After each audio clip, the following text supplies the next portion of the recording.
మీ career starting నుంచి ఆయనతో మీకు మంచి బాండింగ్ ఉంది. ఎస్పెషల్లీ మీ ఫస్ట్ ఫిల్మ్ 'సింహస్వప్నం'కి ఆయనే క్లాప్ చేశారు. ఆయన క్లాప్ కొట్టడానికి ఫస్ట్ ఫాదర్ నాన్నగారు నేను వెళ్ళామనుకుంటా పిలవటానికి. ఓకే. ఆయన చేసుకున్న ఆ రోజుల్లో ఇంకా పీక్స్లో ఉన్నాను మనిషి. ఆయన చూసి అరే భలే ఉన్నావే అని చెప్పి వచ్చి పాపం ఆ షార్ట్ ఫస్ట్ షార్ట్ ఆయన ఉండటం అది నా కెరియర్ బిగినింగ్ కదా. Actually it's birth. ఆ బర్త్ క్లాప్ కొట్టడం చిరంజీవి గారు చేశారు. ఇవాళ మళ్ళీ ఇన్నేళ్ళ తర్వాత 35 years తర్వాత మళ్ళీ అప్రిషియేషన్ పెద్దకి ఇచ్చారు.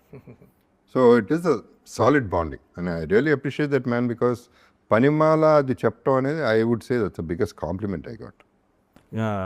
మీ ఫస్ట్ ఇంటర్వ్యూ సార్ గుర్తుందా లేదా మీరు?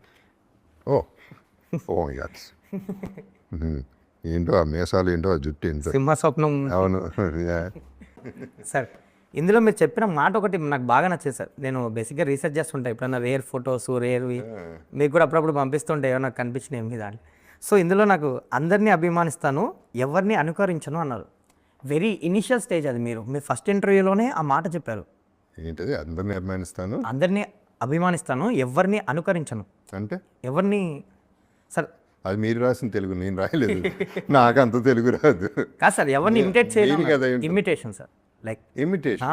ఎవరిని ఇమిటేట్ చేయను అని చెప్పి అస్సలు అందరిని, అంటే కొంతమంది ఇమిటేట్ చేస్తారు కదా, లైక్ వాళ్ళ మేనరిజమ్స్ యాక్టర్స్ అలా తీసుకుంటారు కొంతమంది. మీరు అది ఇచ్చారు, వెరీ ఇనిషియల్ స్టేజ్లో ఆ స్టేట్మెంట్ ఇచ్చారు మీరు. అయ్యి బాబోయ్ అంత తెలివి నాకెక్కడి నుంచి వచ్చింది? సరే బట్ నిజమే అది. ఇమిటేట్ చేయను నాకు అంటే ఫస్ట్ ఆఫ్ ఆల్ ఇప్పుడు నాకు అమితాబ్ బచ్చన్ గారు అంటే చాలా ఇష్టం వరకు అంతే.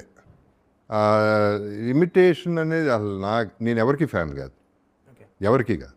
అంటే I don't believe in that. It's not ఫ్యాన్స్ని ఇన్సల్ట్ చేయడం కాదు, అది అభిమానిస్తాను. బట్ నేను ఒక ఫ్యాన్ని, నేను ఫాలో అవుతాను, నేను చేసేది నేను చేస్తాను అనేది నాకు ఉండదు అసలు ఆ థాట్. బికాస్ నాకు అంటే అసలు ఇంకా కోర్ నిజం చెప్పాలంటే నాకు ఇంతవరకు ఎలా వచ్చానో నాకే తెలియదు. ఇంత యాక్టింగ్లు సపోజ్ ఇంత పేరు ఎలా వస్తుందో నాకు తెలియదు. It just happens. అక్కడికక్కడ ఆ స్పాట్లో పెద్ద ఫర్ ఎగ్జాంపుల్ తీసుకుంటే ప్రతి షాట్ అప్పల సూర్యని ఎందుకు అయిపోయానో నేను చెప్పలేను, అలా అయిపోయాను. అంటే అది it is I would only say it happen అంతే. అప్పల సూర్య కూడా అలా జరిగిపోయింది, అలా జరగాలి కాబట్టి అలా జరిగింది. సార్ ఇంకో ఇంటర్వ్యూ కూడా ఏంటి చాలా ఇంకేమైనా ఉన్నాయి ఏంటి అక్కడ? ఒకటి చేస్తున్నాయండి 1994 సంవత్సరం. మీకు ఆ ఇయర్ బెస్ట్ అన్నారు. ఐ థింక్ నాకు తెలిసి 2-3 హిట్స్ ఉన్నాయి. మంచి ఫామ్లో ఉన్నట్టున్నారు ఆ టైంలో.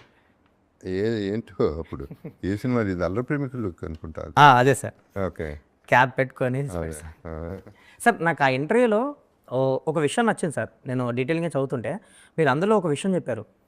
ఇనిషియల్ స్టేజ్లో నేను ఒక మల్టీ స్టార్ సినిమా చేశాను, ఇద్దరు హీరోలం, ఇద్దరికి ఇంపార్టెన్స్ ఉన్న క్యారెక్టర్స్ డిజైన్ చేశారు. యాక్చువల్లీ ఆయనవే టైటిల్ కూడా ఆయన పేరు కృష్ణరాజు గారి పైనే ఉంది, సింహస్వప్నం ఆయన.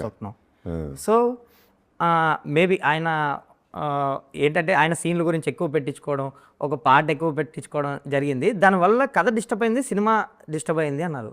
సో నాకు అది ఇంట్రెస్టింగ్ అనిపించింది మీరు ఆ టైంలో చెప్పి. నాకు ఆ సినిమా టైటిల్ తెలియదు, బట్ మీరు చెప్పారు ఇప్పుడు. కదా అది స్టూపిడ్. నేను నాన్నగారు పాపం ఆయన తీసుకొచ్చింది ఖయామత్ సే ఖయామత్ తక్, ఆ సూపర్ హిట్ సినిమా. నేను చెప్పా అదేంటి ఇది బాగాలేదన్నాను. తర్వాత ఇది అన్నారు, ఇది చేశా. యాక్చువల్లీ రాంగ్ చాయిస్ అది.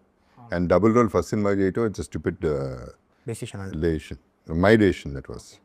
సో అది అట్లా ఉంచితే ఒకటి గుర్తు చేసావు రాజేష్ నాకు. ఇప్పుడు అల్లరి ప్రేమికుడు ఒక రకంగా ప్రస్తావన పర్ఫెక్ట్. ఎక్కడ వచ్చిందంటే అల్లరి ప్రేమికుడు కూడా first 4 days utter flop cinema. ఇది అట్ట కాదు, పెద్ద అట్ట కాదు. ఫస్ట్ ప్రీమియర్ వరకే డౌట్ వచ్చింది. ప్రీమియర్కి అల్లరి ప్రేమికుడు ఆ ఫ్లాప్ అని డిసైడ్ అయిపోయారు రాఘవేంద్ర గారు, దత్ గారు అందరూ. నేను ఒక్కడనే ఈ సినిమా 100 రోజులు ఆడుతుంది చూడండి అని మీరు చూసి 100 రోజులు నాకు ఫోన్ కూడా చేయకండి, చూస్తారు.